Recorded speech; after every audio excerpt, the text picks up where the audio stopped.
The microwave clock read 11:47 p.m. when Laura walked into our kitchen, still wearing her black Lululemon workout clothes that somehow never seemed to actually get sweaty anymore. I was sitting at our scratched oak table, the one we'd bought at a garage sale when we were newlyweds and too broke to afford anything better, nursing a Budweiser and scrolling through my phone, pretending not to notice how she'd been coming home later and later from her supposed gym sessions. The kitchen felt different tonight, charged with an energy I couldn't quite identify. Maybe it was the way Laura's jaw was set, or how she avoided eye contact as she walked to the refrigerator and grabbed a bottle of water. She twisted the cap off with more force than necessary, the plastic crackling in the silence. "We need to talk," she said, her voice carrying that cold, practiced tone she usually reserved for firing underperforming employees at Morrison Marketing, the firm where she'd climbed from junior account executive to senior vice president over the past 8 years. I looked up from my phone, taking in her perfectly styled blonde hair that definitely hadn't seen the inside of a gym. Her makeup was still flawless, not a smudge of mascara or hint of perspiration. For someone who claimed to be doing high-intensity interval training 3 nights a week, she looked remarkably put together. "Sure," I said, setting my phone face down on the table. "How was your workout?" She ignored the question completely and sat down across from me, her hands folded on the table like she was conducting a board meeting.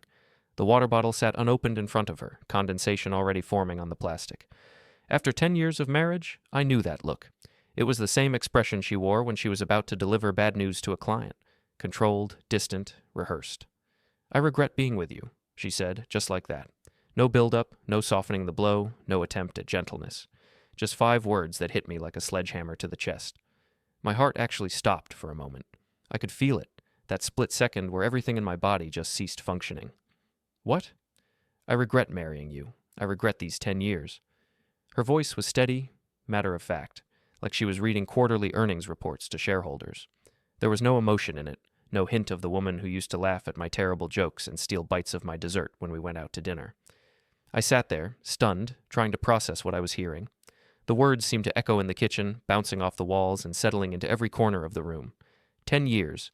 She regretted 10 years of our life together. "Why are you saying this?" The question came out quieter than I intended, almost a whisper. "Because it's true." She leaned back in her chair, her arms crossed over her chest in a defensive posture I'd seen her use in difficult client meetings.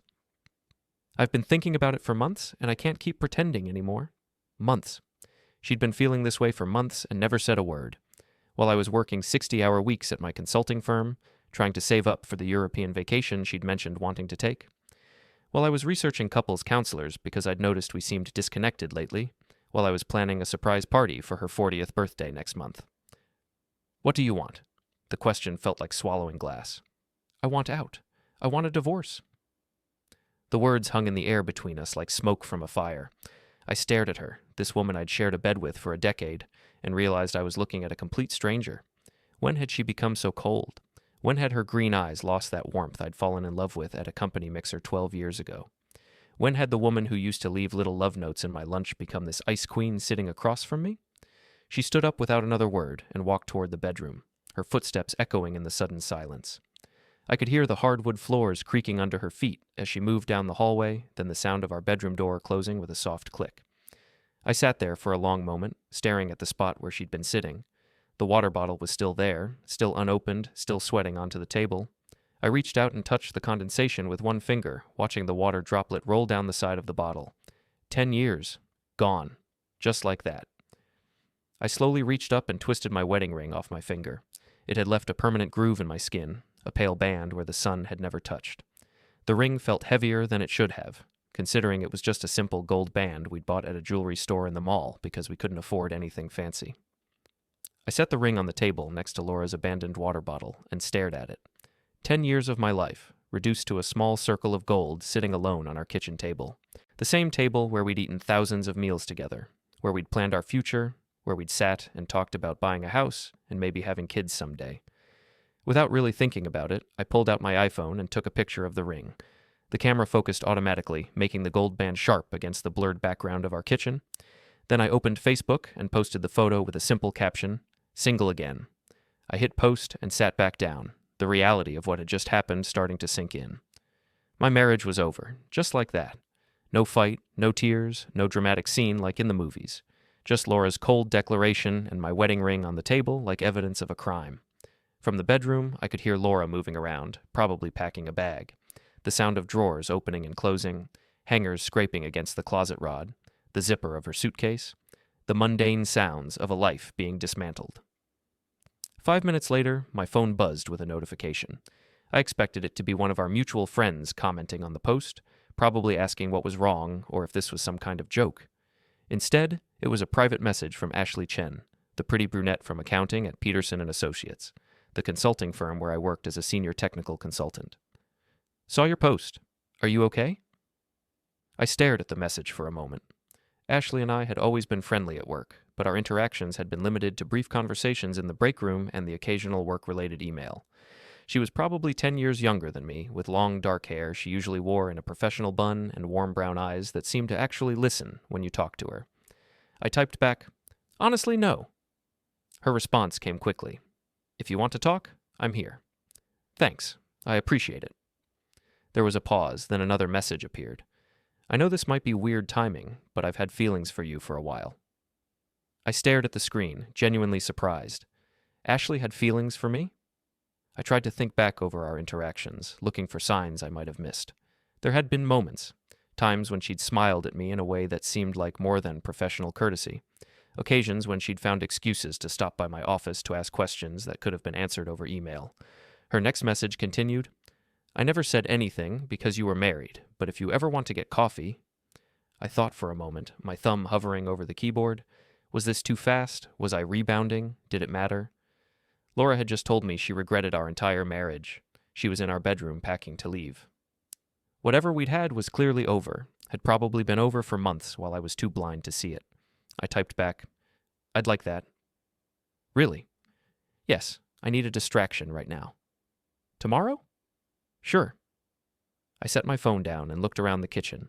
Laura's coffee mug was still in the sink from this morning, a ceramic mug with "World's Best Wife" printed on it that I'd bought her as a joke for Valentine's Day 3 years ago. Her gym bag was by the back door, though I was starting to suspect it hadn't seen the inside of a gym in weeks. Everything looked the same, but somehow everything had changed. I picked up my wedding ring and rolled it between my fingers. It felt lighter than it should have, considering how heavy it had felt on my finger just minutes ago. I thought about all the promises we'd made to each other 10 years ago at our wedding in her parents' backyard. All the plans we'd discussed, buying a bigger house, traveling to Europe, maybe starting a family. All the dreams we'd shared during late-night conversations when we were young and stupid and thought love was enough to conquer anything. Had any of it been real to her? Or had she been regretting it all along, just going through the motions while secretly wishing she was somewhere else with someone else? My phone buzzed again. Another message from Ashley. "I hope things get better for you, Nick. You deserve to be happy." I found myself smiling for the first time all evening. Maybe this wasn't the end of everything. Maybe it was just the beginning of something new. Maybe Laura's brutal honesty, as much as it hurt, was actually a gift. She'd freed me from a marriage that was clearly making her miserable. And apparently, I hadn't been happy either. I just hadn't been brave enough to admit it. I heard footsteps in the hallway and looked up to see Laura walking back into the kitchen with a suitcase in one hand and her purse in the other. She'd changed out of her workout clothes into jeans and a sweater, and her hair was pulled back in a ponytail. She looked younger somehow, less severe than she had during our conversation. "I'm going to stay at my sister's for a while," she said, not quite meeting my eyes. "Okay." "We'll need to figure out the logistics. The house, the cars, everything." "I'll call a lawyer." She nodded and started toward the front door, then stopped and turned back. "Nick?" "Yeah?" "I'm sorry. I know this isn't easy. But you're not sorry enough to try to work on it." She was quiet for a long moment. "No, I'm not." At least she was being honest. I had to give her credit for that. After she left, I sat in the kitchen for another hour, finishing my beer and thinking about the conversation with Ashley.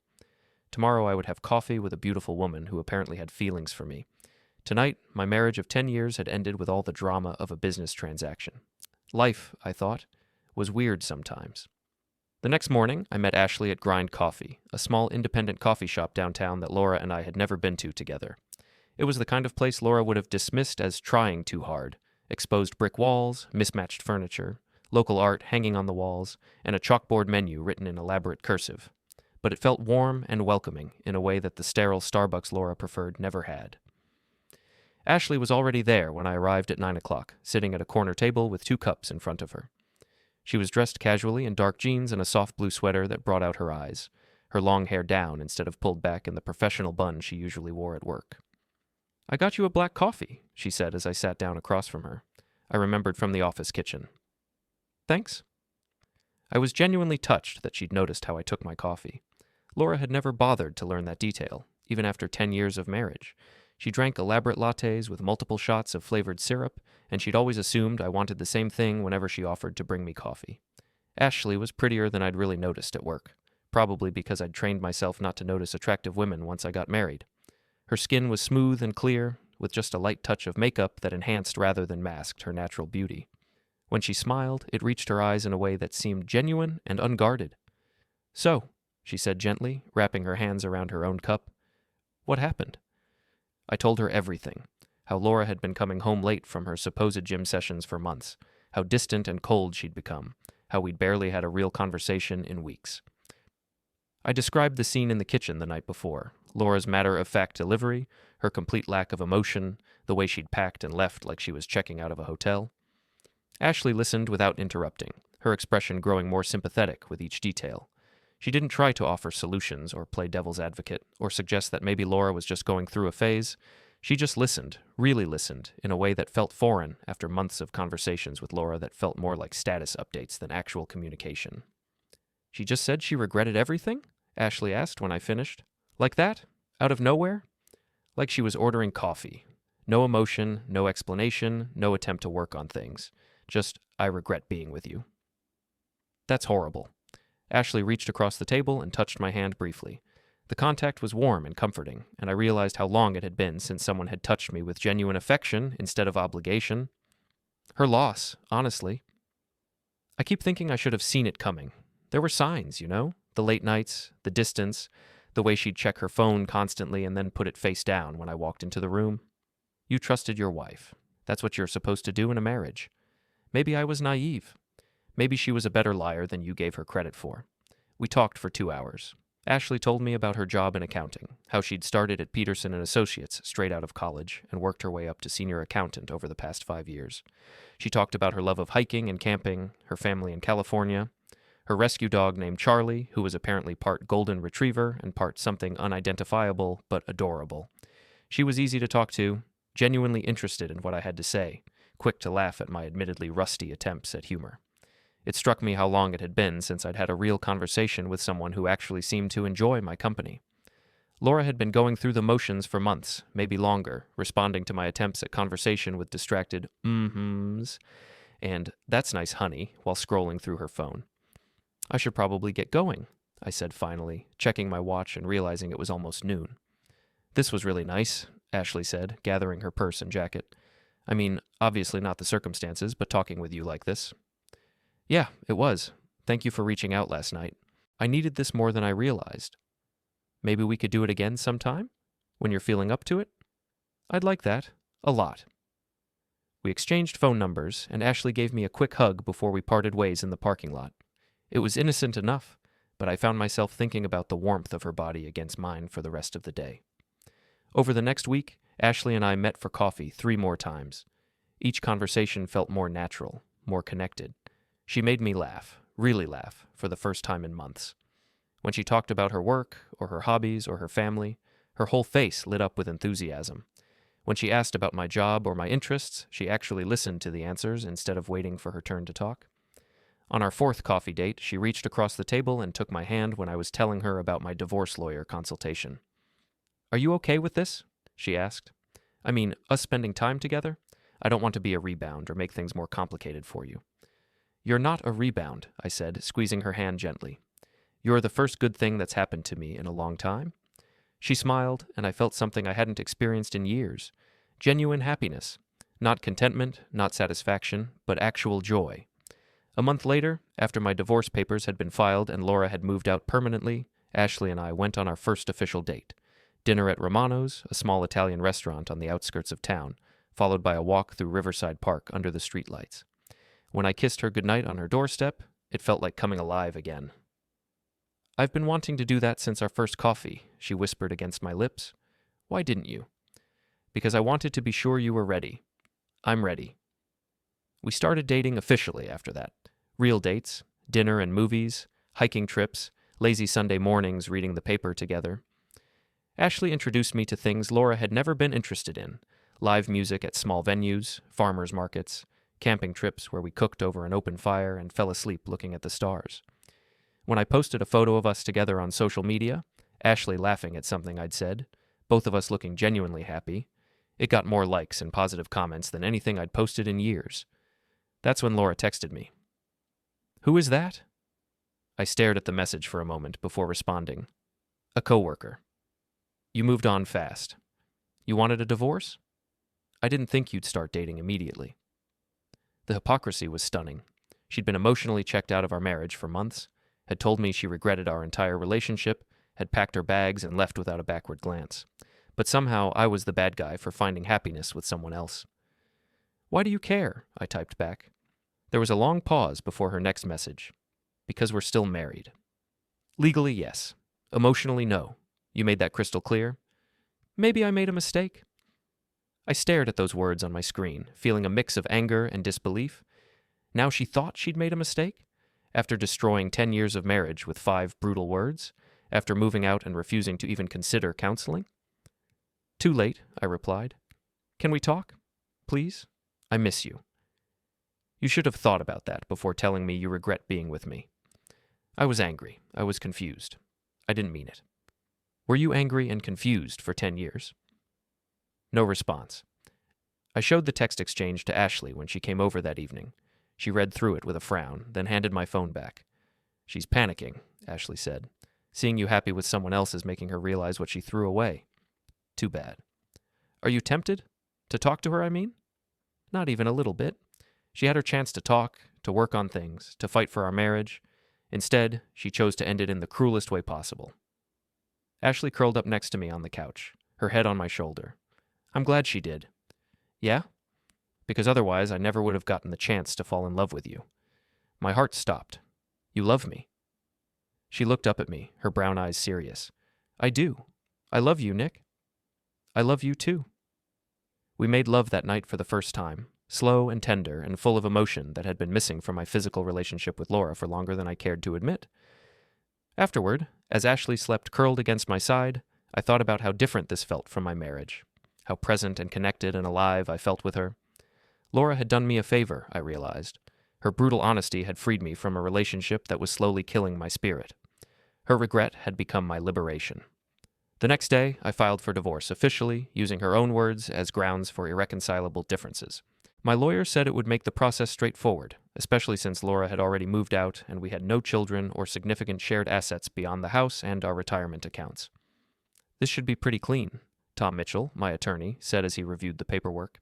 "No kids, she's already established separate residence, and you have documentation of her statements about regretting the marriage. She'd have a hard time arguing for spousal support under these circumstances." "I don't want to be vindictive," I said. "I just want it to be over." "Understood. We'll offer her a fair settlement.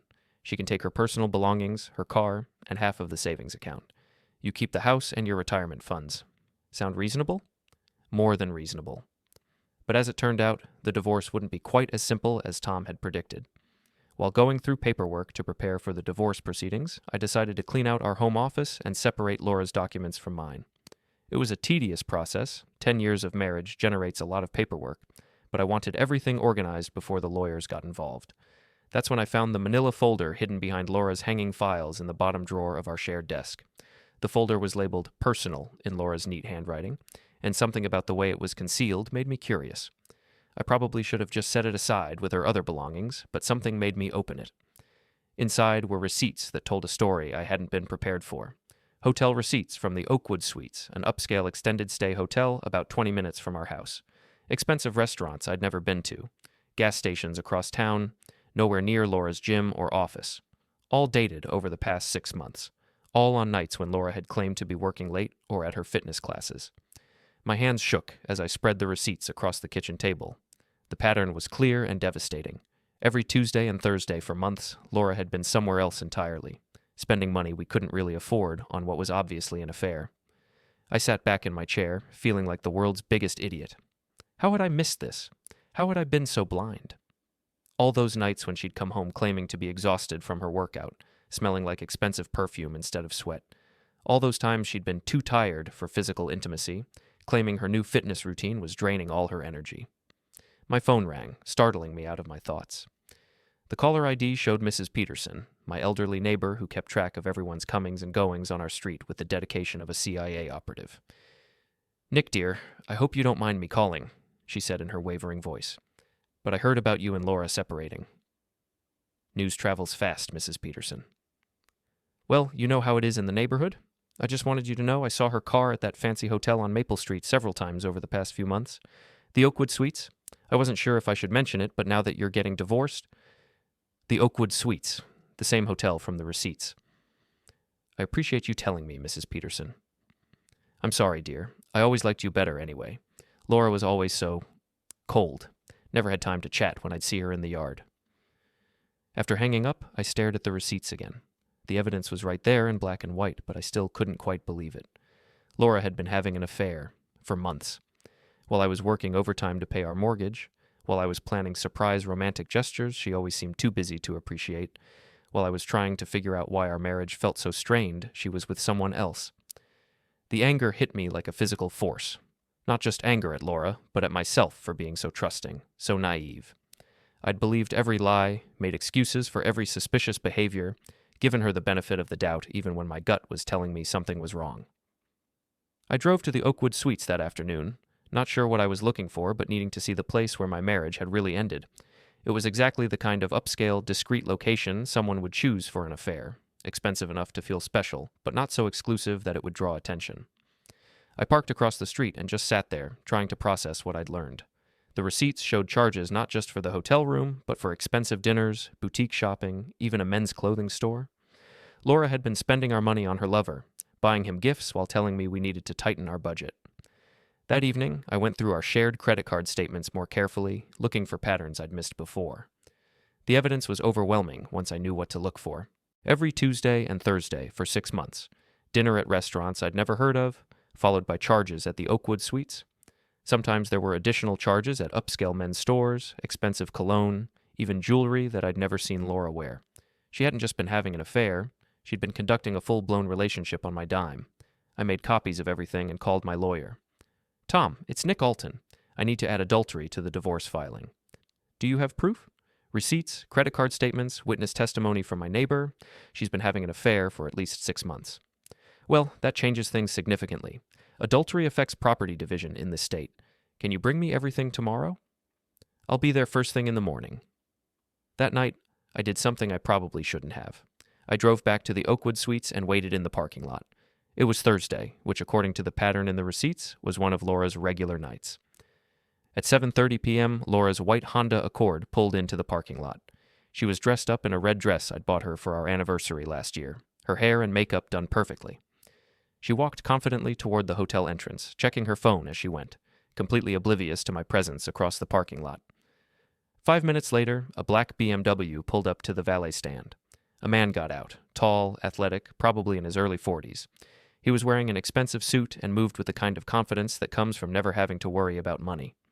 He met Laura at the entrance, and they kissed before going inside together. I sat in my car for another hour, taking photos with my phone's zoom feature, documenting everything. When they came out together around 9 o'clock, laughing and holding hands like a couple celebrating an anniversary, I got pictures of that too. The man walked Laura to her car, kissed her goodbye, and watched her drive away before getting into his BMW. I followed him at a distance until he pulled into the parking lot of an upscale apartment complex about 10 miles away. It took me less than an hour of online research to figure out who he was. Kevin Martinez, age 43, divorced 2 years ago, no children. He worked as a regional sales director for a tech company downtown, made good money according to his LinkedIn profile. His social media was full of gym selfies, expensive vacation photos, and pictures of his BMW. He was everything I wasn't. Flashy, wealthy, the kind of guy who wore designer suits and took selfies at high-end restaurants. I understood now why Laura had grown so cold toward me. She'd found what she thought was an upgrade, but understanding didn't make it hurt any less. Over the next 2 weeks, I became someone I didn't recognize, a detective investigating my own marriage. I installed a GPS tracker on Laura's car, legally permissible since both our names were on the registration. I checked our phone records, going back months to look for patterns I'd missed. I documented every lie she'd told me, every excuse she'd made, every time she'd claimed to be somewhere she wasn't. The evidence was overwhelming and heartbreaking. Text messages to a contact labeled simply K that she thought she'd deleted but were backed up to our shared cloud account. Photos she'd taken at restaurants I'd never been to, sometimes including shots of expensive wine and elaborate meals for two. There was even a selfie of her and Kevin together that she'd apparently meant to send to someone else but had accidentally saved to her camera roll instead. But the most damning piece of evidence was something I found buried deep in her phone's voice memo app, a recording she'd made, apparently practicing what she wanted to say to me.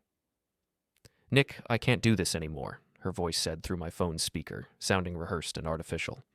"I've met someone else, someone who makes me feel alive again, who appreciates me in ways you never have.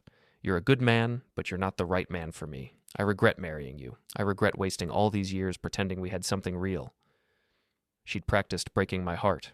She'd rehearsed the words that would destroy our marriage, testing different versions until she found the ones that would cut the deepest. I sat in my car outside Ashley's apartment building, waiting for her to get home from work. When she pulled into the parking lot, I rolled down my window and called her name. "Nick, what are you doing here?" She looked concerned as she approached my car. "You look terrible." I found out why Laura wanted the divorce.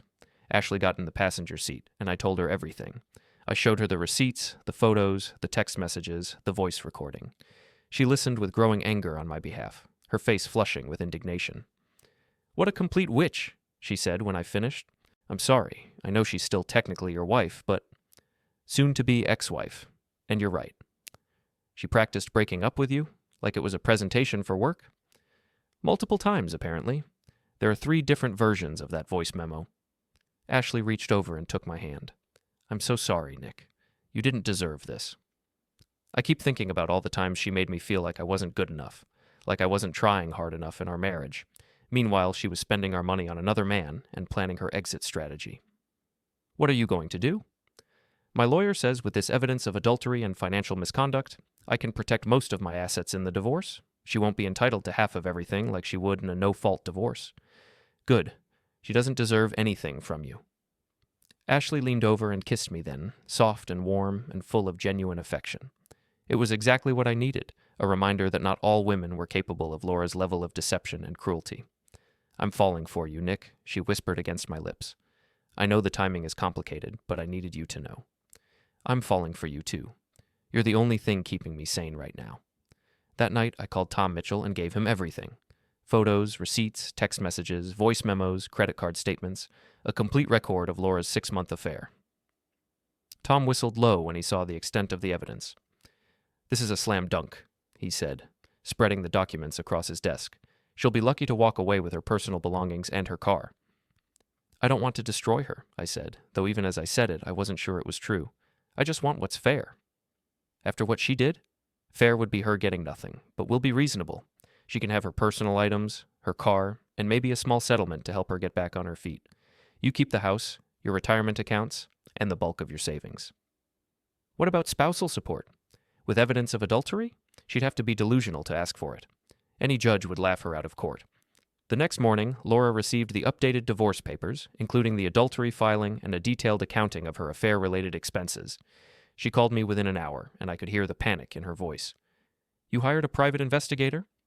"I didn't need to. You weren't very careful about covering your tracks." "You can't prove anything." But her voice lacked conviction. "I have photos of you and Kevin together at the hotel. I have 6 months of receipts for your dates. I have your own voice memo practicing your breakup speech. I have text messages, credit card statements, and witness testimony. Try again." There was silence on the other end of the line for a long moment. "Laura, still there?" "You bastard," she said finally, her voice shaking with rage. "You went through my private things." "Your private things that were paid for with our joint credit card and stored on our shared cloud account. Nothing private about it." "This isn't over." "Yes, it is. You ended it when you decided to cheat instead of working on our marriage, or talking to me about your unhappiness, or asking for counseling. You chose the nuclear option, Laura. Don't blame me for the fallout." She hung up on me, but I felt oddly calm. For the first time since this whole nightmare started, I felt like I had some control over the situation. 2 days later, Laura showed up at my office unannounced. I was in the middle of a client presentation when my assistant, Janet, buzzed my phone. "Your wife is here to see you. Janet's voice said through the intercom. "She seems upset." I excused myself from the meeting and found Laura pacing in the lobby like a caged animal. She was dressed in her most professional outfit, a navy blue suit that probably cost more than most people's monthly rent, but I could see the strain in her face. Dark circles under her eyes that even expensive concealer couldn't quite hide, a tightness around her mouth that spoke of sleepless nights and growing desperation. "We need to talk," she said without preamble. "Make an appointment with my lawyer." "Don't be like this, Nick. We can work this out between us, like adults." "Like you worked out your relationship with Kevin between us?" She flinched as if I'd slapped her. "Can we go somewhere private?" Against my better judgment, I led her to a small conference room and closed the door. The moment we were alone, she broke down crying, the first real emotion I'd seen from her since this whole ordeal began. "I made a mistake," she sobbed, mascara running down her cheeks in dark streaks. "I was confused. I was scared about turning 40 next month. I felt trapped in our routine. Kevin made me feel young again, made me feel desired, but it didn't mean anything. Not really. 6 months didn't mean anything? I love you, Nick. I've always loved you. I was just going through something, a midlife crisis, or whatever you want to call it.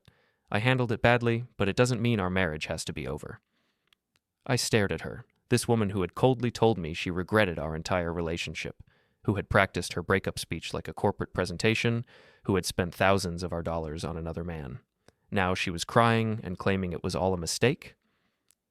"You practiced your breakup speech, Laura. I heard the voice memo. Multiple versions of it." Her face went white. "You went through my phone?" "You left it logged into our shared cloud account. I didn't have to go through anything. Your voice memos were backed up automatically." I was just confused. I didn't know what I wanted to say to you. I was trying to find the right words.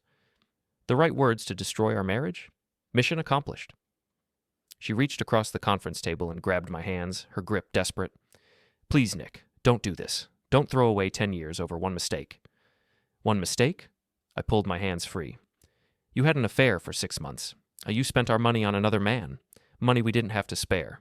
You lied to my face every single day. You told me you regretted our entire marriage. That's not one mistake. That's a series of calculated choices you made. I'll end it with Kevin. I already ended it, actually. I'll go to counseling. I'll do whatever you want." "You ended it with Kevin?" "The day I got the divorce papers. I told him it was over, that I wanted to save my marriage." "And what did he say?" She was quiet for a moment. "He said he didn't want to be involved in a messy divorce. He said it was probably for the best anyway." So Kevin had dumped her. That's what this was really about. Her lover had cut and run the moment things got complicated, and now she was scrambling to salvage what she could from the wreckage of our marriage. "I don't want anything from you anymore, Laura. You killed whatever love I had for you when you told me you regretted being with me." "I didn't mean it. I was angry and hurt and confused." "You recorded yourself saying it, multiple times. You practiced it until you got it just right." I was trying to be strong, to make a clean break. I thought it would be easier for both of us if I was definitive. "Well, you succeeded. It was very definitive." She cried harder then, but it felt manipulative rather than genuine. Too little, too late, and motivated by her own panic rather than any real remorse for what she'd done to me. "There's someone else, isn't there?" she said suddenly, her tears stopping as quickly as they'd started. "That girl from the photos on Facebook. Ashley." "Ashley has nothing to do with this. This is about you and your choices. You moved on awfully fast for someone who's supposedly heartbroken. You moved on 6 months ago, Laura. I'm just catching up." "So you admit it. You're already sleeping with her." "What I do now is none of your business. You forfeited the right to have opinions about my personal life when you started sleeping with Kevin Martinez." She stood up abruptly, her professional mask sliding back into place as her tears dried up. "Fine. If that's how you want to play this, we'll play it. But don't expect me to make this divorce easy for you. I have photos of you with Kevin, Laura. I have hotel receipts, credit card statements, text messages, and a voice recording of you practicing how to dump me. Your own lawyer will tell you the same thing mine told me. You have no leverage here." "We'll see about that." She slammed the conference room door on her way out, leaving me alone with the lingering scent of her expensive perfume and the echo of her threats. But I wasn't worried. I had the truth on my side, and the truth was well documented. Laura tried to fight the divorce, hiring an expensive attorney who specialized in protecting women's rights in difficult divorces. But after one look at the evidence Tom had compiled, even her lawyer advised her to accept the settlement offer. Your client engaged in a documented extramarital affair for 6 months. Tom explained during our first mediation session. She spent marital assets on her paramour, lied repeatedly to her husband, and made recorded statements about regretting the marriage. She has no grounds to contest the divorce or demand significant financial compensation. Laura's attorney, a sharp-faced woman named Patricia Winters, looked uncomfortable as she reviewed the photos and receipts. My client was going through a difficult emotional period. Your client was having an affair and spending community property on her lover, Tom interrupted. The law is quite clear about how that affects asset division. In the end, Laura agreed to a settlement that gave her only her personal belongings, her car, and $5,000 to help her get back on her feet. The house, our savings, and our retirement accounts stayed with me. It was more generous than she deserved, but I wanted the whole thing to be over. Kevin Martinez, it turned out, had no idea Laura was still married when their affair began. She'd told him she was divorced, even showed him our house, and claimed she'd gotten it in her settlement. When he found out the truth during the divorce proceedings, Laura had apparently tried to get him to provide a character reference for her, claiming I was an abusive husband. He cut off all contact immediately. I don't date liars, he told her, according to a series of increasingly desperate text messages she sent me after he blocked her number. And I definitely don't get involved in other people's messy divorces. Laura had to move in with her sister temporarily, sharing a spare bedroom in a cramped apartment across town. Her social media presence, once full of carefully curated photos of our life together and her fitness journey, went completely dark. Mutual friends began reaching out to me, having heard Laura's version of events and wanting to know what had really happened. I didn't trash talk her publicly, but I didn't lie for her either. When people asked what happened, I simply said she'd been having an affair and wanted out of the marriage. The truth was damaging enough without embellishment. I heard Laura's been telling people you were emotionally abusive, my friend Mike told me over beers one evening. That you drove her to cheat by being controlling and neglectful. What do you think, Mike? In the 15 years you've known me, have I ever seemed controlling or abusive? Hell no. That's why I wanted to hear your side. Laura's story didn't sound like the Nick I know. She's trying to rewrite history to make herself look better. I can't stop her from doing that, but I'm not going to enable it either. Word got around quickly in our social circle. Laura had overplayed her hand by trying to paint me as the villain, and most of our friends knew me well enough to see through her lies. By the time our divorce was finalized 8 months later, she'd lost most of her support network along with her marriage. Ashley and I made our relationship official shortly after the divorce papers were signed. We took a weekend trip to the mountains, something Laura had always been too busy or too tired to do with me. Ashley loved hiking, loved being outdoors, loved spending quiet time together without needing constant entertainment or stimulation. I can't believe she gave you up, Ashley said as we sat by a campfire on our first night, watching the stars emerge in the clear mountain sky. Her choice, I said, pulling her closer against the evening chill. Best thing that ever happened to me, in retrospect. Do you ever regret how it ended? The divorce, I mean. It was pretty brutal for her. I thought about it for a moment, watching the flames dance in the fire pit. She had an affair for 6 months, Ashley. She spent our money on another man, lied to my face every day, and told me she regretted our entire marriage. The divorce was exactly as brutal as she made it. I love how honest you are, she said, turning to kiss my cheek. Laura was an idiot to throw this away. Her loss is my gain. A year after the divorce was finalized, I proposed to Ashley. We'd moved in together 6 months earlier, buying a new house together with money from the sale of the home Laura and I had shared. It felt important to start fresh, to build something that belonged to both of us, rather than trying to erase Laura's presence from my old life. When I posted our engagement announcement on social media, it got hundreds of likes and congratulatory comments from friends, family, and coworkers. The happiness in the photos was genuine and obvious. Ashley and I looked like people who genuinely enjoyed each other's company, who were excited about building a future together. That's when Laura tried reaching out one last time. She sent me a long email, forwarded from my old address that I'd kept active for business purposes. The subject line was, "Please read this," and the message was a rambling, emotional plea that went on for pages. She talked about how she'd made the biggest mistake of her life, how she'd been in therapy and understood now what she'd thrown away. She claimed to have realized that Kevin had been using her, that what they'd had was shallow and meaningless compared to what she and I had built together. She begged me to meet her for coffee, just to talk, to get some kind of closure. "I know you're engaged to Ashley," she wrote, "and I'm happy that you found someone who makes you smile the way you used to smile with me. But I need you to know that I never stopped loving you, even when I was too stupid and selfish to show it. You were the best husband I could have asked for, and I threw it away because I was scared of getting older, scared of being ordinary, scared of admitting that what we had was enough. I read the email twice, then deleted it without responding. Was that from Laura? Ashley asked, noticing my phone. Yeah, she wants to meet for coffee. Says she's been in therapy and realizes she made a mistake. Are you going to respond? No, that chapter of my life is closed. Good. Let's go look at wedding venues. 2 years after Laura told me she regretted being with me, I was standing at the altar of St. Mary's Chapel, a small stone church on the outskirts of town, watching Ashley walk down the aisle in a simple white dress that took my breath away. She was radiant, genuinely happy, her smile lighting up the entire sanctuary as she moved toward me with confident, joyful steps. Our wedding was exactly what we both wanted, small and intimate, just close friends and family, people who actually cared about us and wanted to see us happy. No pretense, no social media staging, no expensive nonsense designed to impress people we barely knew. Just two people who loved each other, making promises they actually intended to keep in front of the people who mattered most to them. Ashley's parents had flown in from California, warm and welcoming people who'd accepted me immediately into their family. My own parents, who had never particularly liked Laura's cold demeanor, were obviously thrilled with Ashley. Even my usually reserved father had pulled me aside the night before to tell me how happy I seemed, how much lighter and more like my old self I'd become. When Ashley reached the altar, she handed her bouquet to her sister and took my hands in hers. Her eyes were bright with tears of joy, and I felt my own throat tighten with emotion. You look beautiful, I whispered. You clean up pretty well yourself, she whispered back, straightening my tie with a gentle touch. Ashley's vows made me cry. She talked about how I'd shown her what real love looked like.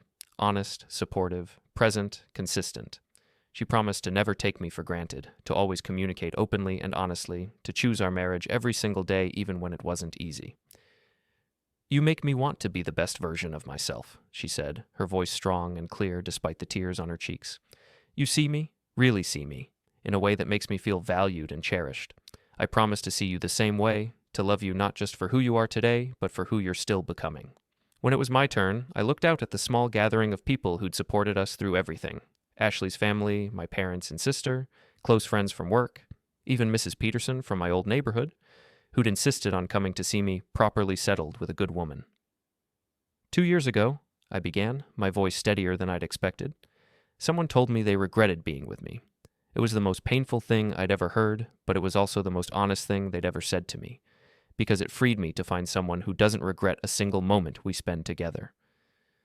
I turned to Ashley, taking her hands more firmly in mine. Ashley, you make me grateful every day that I didn't settle for someone who saw me as a regret.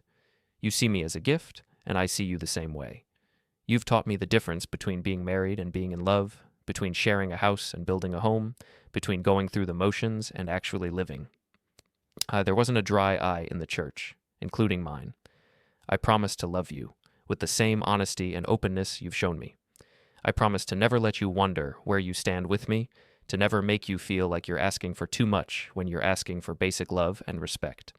I promise to choose you every day for the rest of our lives.